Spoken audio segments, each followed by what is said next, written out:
Mimi.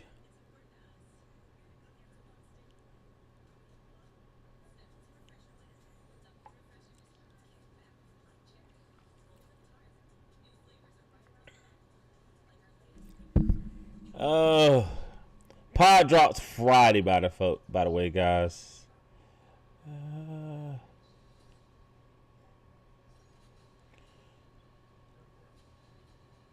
Mimi, stop using my fucking government.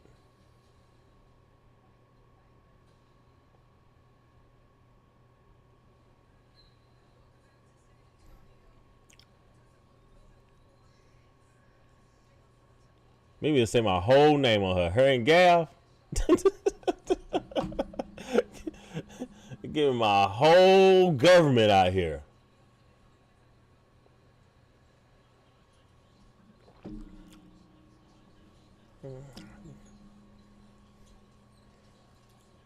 Yeah, we had a busy week this week. You know, he got a kid on the way. Work's kicking my ass. So pod drops on Friday. I do got good news though. We do have some new hats that's dropping, man, that we're excited about. So we redid logo's the same, but we actually have it embossed now on the front. Yeah, that's why I'm gonna get my government out, because y'all think that stuff cute. Like radical feminists don't exist. But we got the Puff logo on it, Black Dads Club on the back. Those will be going out to everybody that's on the top tier Patreon. Those hats are on the way. Really excited. We got 2 different designs that's coming out. We will run out with those. We're ready to go. All right, so what are we talking about tonight? I wanted to open up with this old clip right here. This was Clifton Powell. This was a panel. It's supposed to be pro black, but you know, end up being something that just, you know, got on, you know, black men talking to black men, end up getting on them. But I want you to, I'm playing this clip because I got 2 other clips that I'm going to play tonight, and I want us to see if we notice a difference here. So I'm going to open up with this clip right here, and how this man is expressing himself, what he knows, what he understands, and his feelings. All right.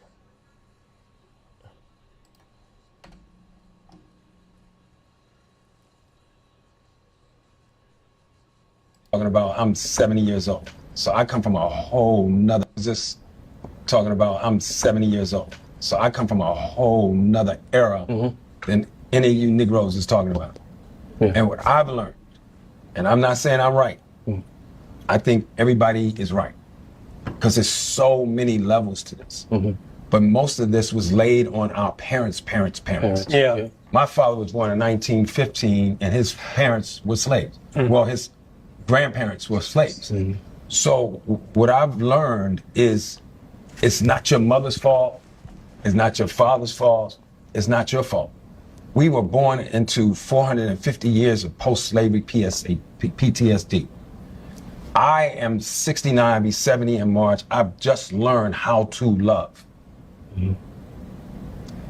Our parents didn't know how to love. Their parents didn't know how to love. And if I could say anybody maybe had an edge, it was the women. That's why I celebrate black women. I just want to talk about in Luke, make sure I say the name right, crop this part out. Okay. What Luke brought up was like accountability, like, yes, we can talk about. All right. I want you to pick up the word he said there. Accountability. about, what our families did to us, all this, all that. But eventually, and I know why people try and say this, and I really don't like that, but eventually comes a point where you have to decide, how do I want to live my life? I haven't talked to my daddy in 6 years. I don't give a fuck about what my family has gone through. I know where I will go. So it's like, you can only say that for so long. Black women are tired and, kind of like putting onto them like, hey, you didn't do this entirely, because everybody in here, several people have talked about going to counseling. Have that upon yourself. Stop waiting for a woman to tell you what you need to do. Take that upon yourself. Let me address that real quickly. For me, I didn't. Now again, right? Accountability. Clifton is saying, "Hey, let me address that." And I think this is what he said, that he didn't know. Okay. I didn't know that I didn't know fucking how to Can I say one more thing? No. All right. Now he's been interrupted. Remember, we're taking accountability. I want you to pay attention to the matriarchal operating system on the guy in the white shirt. I have to say this, because another thing that happens is, too, you live your life for so long, and I'm not meaning no disrespect by this. It's all right, just say it, bro. But when you hit your 60s and your 70s, I want to be right. Okay, but let me... I want to live my life right. I want someone to take care of me and protect me. And that's what a lot of women have issues with. Because I'm living it right the fuck now. As I said, I said 60, good, but you're not going to disrespect me. Oh, I am. I do. Love it. I do. You don't know what the fuck you talking about. Oh, I do. I do. Now, if y'all remember this clip, remember, everything calmed down. But remember, this was this whole TED talk of, hey, listen to our women. Now, I played this because I got another clip that's trending on social media right now. Right? And in this question, she asked something here. All right? This is Blue Centric, and she's on the Joe Budden podcast show. And it's like, how can black men hold black women accountable without coming off as misogynistic? Now, that whole panel that was prior was basically about, hey, black men listen to black women. All right? Matriarchal operating system. No big deal there. Not judging it. But I want you to listen to what this life coach says when it comes to dealing with how do you hold people accountable. All right, here we go. And I'm gonna tie a nice little bow on it. Man, hold a black woman accountable with how does a black man hold a black woman accountable without coming off misogynistic? I guess that's my question. You cannot. Whoever has the privilege. And I think Ish says this. He says you cannot. And I'm gonna agree with that, but I'm gonna tie it up at the end. Has to do more listening than talking, and cannot censor themselves. All right. The person that has the privilege has to do the listening to the other person that does not have privilege, and they cannot censor themselves. Now, mind you, that previous podcast, all right, which was I forgot who put that podcast on, that symposium on, right? But when the older brother's talking right there, right, everybody centered themselves and ignored what he said, because there is an assumption. And Blue, give it. What's the assumption when it comes to black men? When I talk about men, because I have so many men who come to me and trust me, my friend Carlos, shout out to him. For my birthday, he wrote me a letter. He said, Blue, thank you for always having men's back and holding us accountable in a way that feels safe. Because of that, when you see a plus-size black woman who's racially non-ambiguous, you're going to expect me to be a ball buster. I was a little girl who'd be like, why are we calling making fun of the broke niggas in all the rap songs? They got feelings too. So I'm not that girl. When I'm talking about men, I always pause when the women get too angry and misandrist, because women can be a little nasty because of hurt. So the answer to Ish's question is, don't attack people, attack the systems. Attack misogyny, not men. Attack racism, not white people. All right. Attack misogyny, not men. Attack systems, not people. Person that has the privilege, don't speak. Person that do not have the privilege, they get to speak. And also recognize, if you have a privilege, don't make false equivalencies, because you guys make a lot of false equivalencies. If nigga can't do this, but women can do this. Women don't have that privilege that you have. If you acknowledge the privilege first, you won't make those false equivalencies. All right. Now, all that sounds great, right? I'm not going to lie, right? Listen, let's have a conversation. It's not going to be any false equivalencies. Yada, yada, yada, yada, yada. Now, we just saw what happened when matriarchal operating system on the guy don't let the elder speak, which is respect. I guess some people will say that's patriarchy. I think that's respect. I think when you get older and you've lived life and you have an experience, I think it pays young people. I think it pays great dividends to listen to older people, even if they were wrong, right? To just get a perspective and understand where those individuals may or may not have come from, right? But the question here was, how can black men hold black women accountable without coming off as misogynistic? Did she answer the question? Right? Because if her answer is, you have to recognize that you have male privilege. She said this in another place. She didn't say it right here. So I'm not adding, right? But if you're saying, hey, because you have male privilege, you just got to listen to me speak. Me just listening to you isn't holding you accountable. That's not me holding you accountable. That is just me listening to you. That's just me listening to you complain. And that is also me listening to you complaining without understanding whether or not that male in front of you is carrying any emotional labor whatsoever. Right? Clifton spoke. 60, 70 years. This man said he didn't know how to love, and he thinks that's everybody, right? That is baggage that he's carrying. Right? No one in that room recognized that they should let him speak. But she is saying, she said something here, and I'm not going to disagree. I definitely think as men, we have to get in the habit of, just hearing people out and not offering solutions, not jumping up and rescuing as a lot of us feel like we should do. I definitely think that as men, we need to become better at being uncomfortable when people are telling us that they want to be saved, but they just want to complain. They don't want to change. We have to get more comfortable with accepting that. Now, that's if you have room. That's if you have space. If you do not have room and you do not have space, you are not obligated to just let someone talk your ear off and tell you about how bad their day is. And this is why.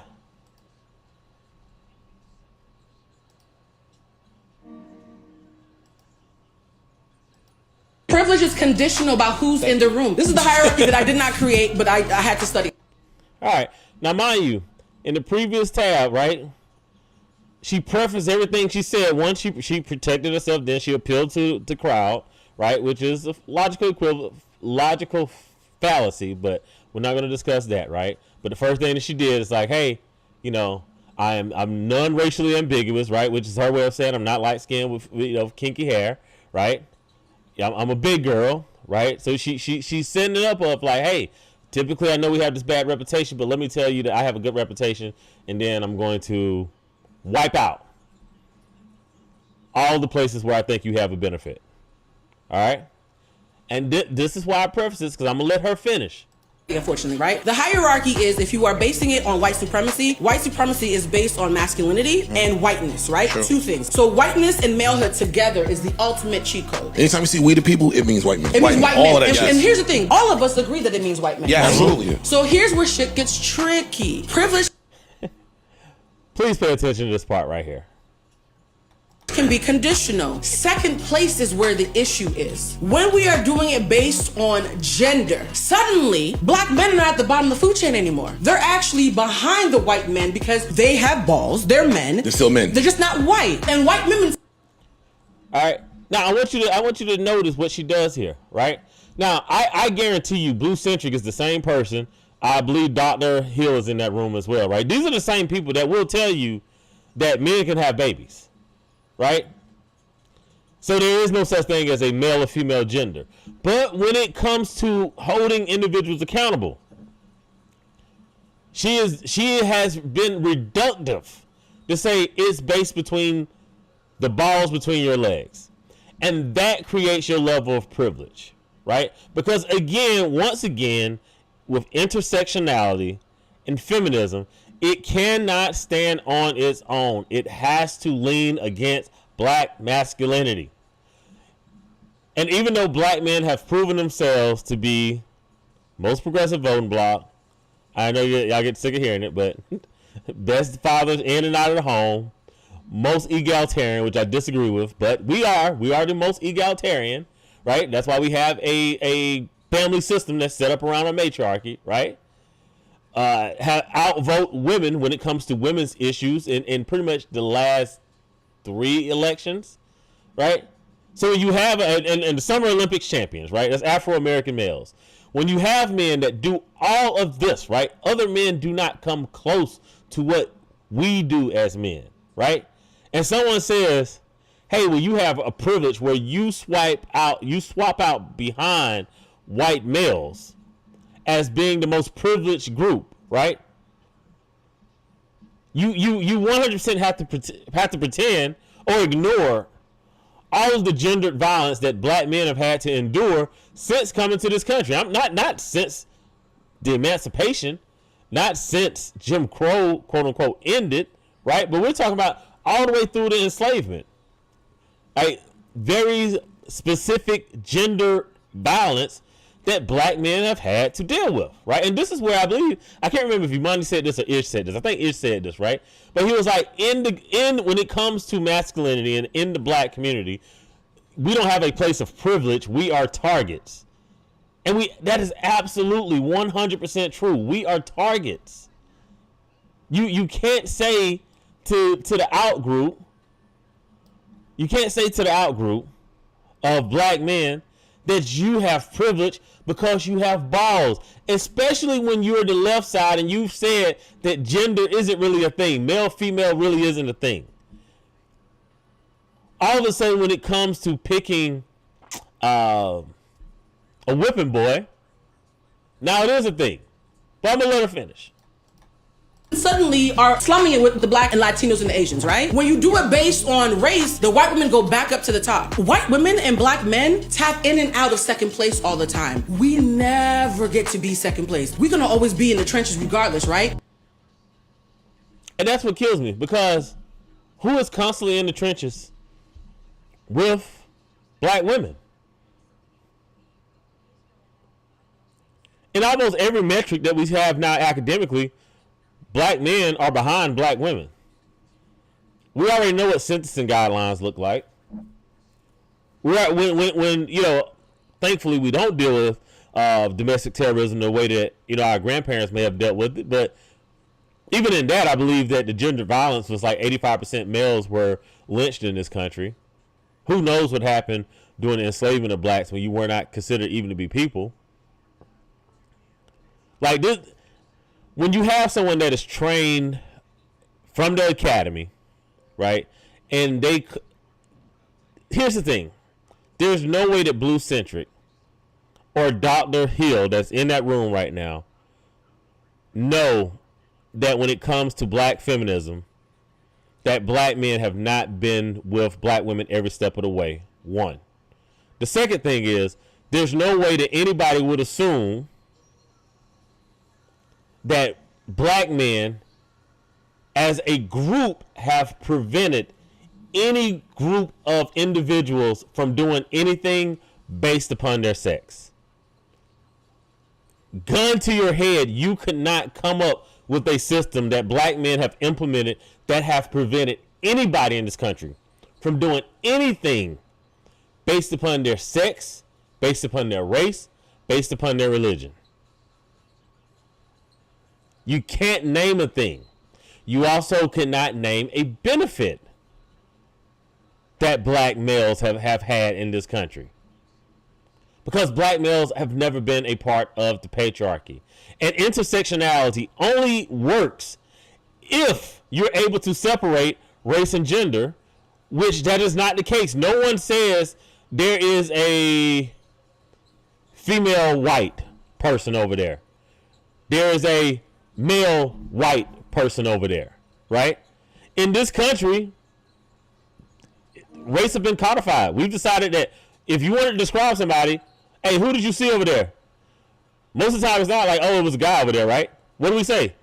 Oh, it's a black guy over there. It's a white guy over there. Oh, it's a white lady over there. It's a black lady over there, right? Race and gender has been intertwined in this country. But even if you deal with intersectionality, which came to be due in part to our black women not having access to white feminists in the academy, right? So they created intersectionality because they understood that the white feminists was being racist towards them. How that became black men were now oppressing black women, or black men was receiving privileges that black women did not receive in the 70s and 80s, I have no clue. It is so even when you look at the data of violence between intimate partners in the 80s, in black homes there were more women killing black men than there were black men killing black women. So the only way that you could really make black men a danger is you had to absolutely lie, which I hate to think that the person who really coined the term intersectionality, Kimberly Crenshaw, was that dastardly. I won't call her evil, but to say that she was that dastardly, I don't want to say that about a black academic. But what I will say is that in the academy, our sisters, when they go to school and they take a women's study class or they take an English literature class, right, they're reading, Patricia Collins. They're reading Kimberly Crenshaw. They're reading Audre Lorde, Bell Hooks, Alice Walker, right? They are reading a group of Toni Morrison, who I won't say is the worst part, Maya Angelou, right? Who I wouldn't say is the worst part. But they're reading a bunch of women in the academy who all aren't really married to black men. Angela Davis, right? None of these women are married to black men, if at all pro-black nuclear family. So a lot of what our women are learning, at the academy, they're learning from ladies who look like them, but may not intentionally have their best interests at heart. Right? It may have been people that are trying to progress through the academy and saw an opportunity to, I guess, ascend or achieve based upon, calling out black men, right? But one of the things is like when I grew up in the 90s and in the early 2000s, believe it or not, we didn't have this internet. We had to do encyclopedias. You had to go to the library, read journals. We had card catalogs. I don't even know if y'all know what that is. I might be using the wrong word here, right? But that's how you had to get information. So it was really hard. What's up, Walker? It was really hard to collect information that we have readily available now. And I guess part of the frustration now is that you have a blue centric that can go out here and say that, hey, black men and white women swipe out between the oppression of black women, when there's no evidence to that, right? And not only is there no evidence, but that would mean that there's a lack of evidence. That means that there would not be anything, and we'd be making an assumption based upon lived experience, anecdotal information, right? But in this case, we actually have the information. We actually have the information, right? And we know that there's no place where black men as a group, right? Not talking about if you had a crappy dad, right? And he didn't let you, go to the prom, right? Not talking about that, right? I'm talking about like as a group, right? There has been no place where black men have collectively held down any group, right? No immigrant group, right? So I don't care if you came from the Caribbean or West Africa or East Asia or Southeast Asia. There has not been a place where black men have implemented a policy to hold down any out group, right? So not based on race, not based on gender, right? When black men have an opportunity to vote for things that is not for them, right? Women's rights, immigrant rights. Black men have overwhelmingly voted at rates higher than any other male demographic, and oftentimes higher than all women demographics, sans black women, right? So I get black women hero complex because y'all voting patterns are very, very progressive. Like I get it, right? What I'm saying is you have a teammate in the foxhole that you keep turning the gun on, and that is insane. That is insane. I am your friend. I am your partner. I am voting for you at rates way higher than anybody else that you want to like you would vote for you. But if we're going to continue this notion, though, where everything is always adversarial, and I'm actually on your team, right? I'm actually your teammate, but you keep seeing me as an adversary. You're not leaving black men a lot of room to make a decision here. You're not leaving black men a lot of room. Exactly, Barack. A friendly fire. You're not leaving us a lot of room to maneuver here. If we are seen as your oppressor, despite the fact by every measurable metric outside of earnings, we are number one. We're doing the most work around the house. We're doing the most work with the kids around the house. We're showing up at the polls and voting in the way that you need it voted. We are progressive. We are fair, egalitarian. Let's decide together. That's by and large how we have moved in mass. And if your response to that is, yeah, you and white women, y'all the same person. God damn, man. God damn, come on, man.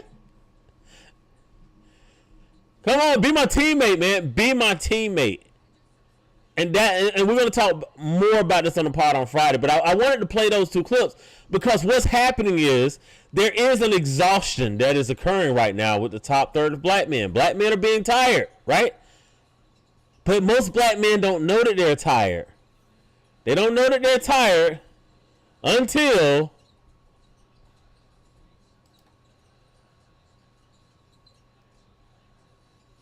why I'm in so much love. Being in there reminded me as to why I'm in so much love with this place right now. And it is the niceness of the people, the genuineness of the people. I wish I could have showed you like the behavior of like the waitress, right? Just so comforting, so humble. This man is so starving. He's like, yo, the waitress making me fall in love with Thailand.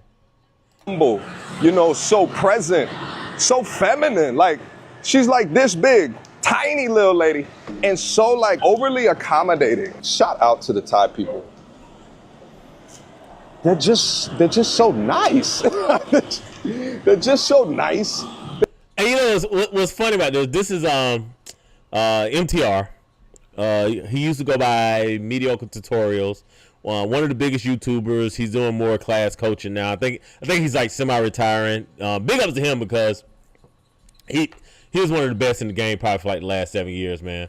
So big ups to him. Where he's been is where we're trying to get to. And this brother is in Atlanta, highly successful. He gets out of the country and he like, brother, he can't stop. He can't stop smiling. They're just so lovely. They always seem to be smiling, right? And I think it has something to do with that pace. Hi, hello. Look at the smiles over there. They're like, what is he doing? He recording himself. But they smiling. And that's the thing is that although, you know, these are not rich people, they are happy people. They are smile-filled people. Because the niceness of the people is so dope. It's something that definitely deserved a highlight. I wasn't actually going to do any videos down here until I went and I tried to get a haircut yesterday. All right, I want you guys in the comment section, scale of 1 to 10, baby. I'm like, yo, did I get a better haircut in Thailand than I get in Atlanta? Being in there reminded me as to why I'm in so much love with this place right now. And it is the niceness of the people. Right? And remember how he started this, right? Men feel seen, right? This means that he feels seen. And again, he is from Atlanta. And this is not me advocating or pushing for anybody to like, you know, leave the country and, you know, passport broing and all that. But what I'm saying is like we have a juxtaposition here, right? We have, you know, the young lady telling us that like, yeah, y'all are interchanging with our oppressors, right? And then we have a black man that is highly successful that is like, yo, outside of America, right? He's from Atlanta. Outside of America, I feel seen. And that is the problem in the community, is because if we're in the foxhole dealing with friendly fire, it doesn't take a lot for men to be like, all right, I'm going to just get out the foxhole. And then when you get out the foxhole, you're like, all right, I'm gonna get out the foxhole, right? I'm gonna go over here to, another land. And then you're like, well, now it's better over here, right? I'm actually being taken care of.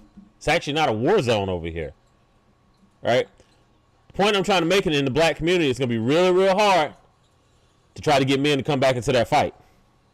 It's gonna be real, real hard. So the community either has to care for the top third of black men right now, or they're going to have to start thinking of different solutions that they can enact that won't include the top third of black men. Because the top third of black men are going to go and start families elsewhere. They're going to move on elsewhere. They're going to go places where they feel seen, where they feel relaxed, where someone is not accusing them of being an oppressor just because they have genitalia between their legs. That's all I'm saying. That's all I'm saying. That's all I got. That's all I got. Finished watching this game. I actually think the Knicks going to win the series. I actually think they're going to sweep them. San Antonio might win one game. We will see, but I got it on the record. Anyway, that's all your boy got tonight, man. Appreciate everybody who came in and tuned in tonight. Holla at your boy. We'll holla.